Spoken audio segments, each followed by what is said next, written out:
સુરત શહેરની ઉત્તરાયણ પોલીસે પોક્સો અને છેડતીના ગંભીર ગુનામાં સંડોવાયેલા 3 આરોપીઓને હ્યુમન તથા ટેકનિકલ ઇન્ટેલિજન્સના આધારે ગણતરીના કલાકોમાં ઝડપી પાડી નોંધપાત્ર કામગીરી કરી છે.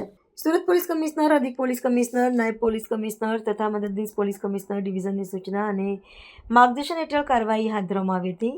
ઉત્તરાયણ પોલીસ સ્ટેશનમાં નોંધાયેલી ફરિયાદ મુજબ જાન્યુઆરી 2026થી ફેબ્રુઆરી 2026 દરમિયાન ફરિયાદી ઘરે હાજર ન હોય ત્યારે આરોપીઓએ સગીર પીડિતાની મરજી વિરુદ્ધ બળજબરીથી શરીર સંબંધ બાંધ્યો હોવાનો તથા તેના નગ્ન ફોટા પાડી સોશિયલ મીડિયા પર વાયરલ કરવાની ધમકી આપી હોવાનો આક્ષેપ છે.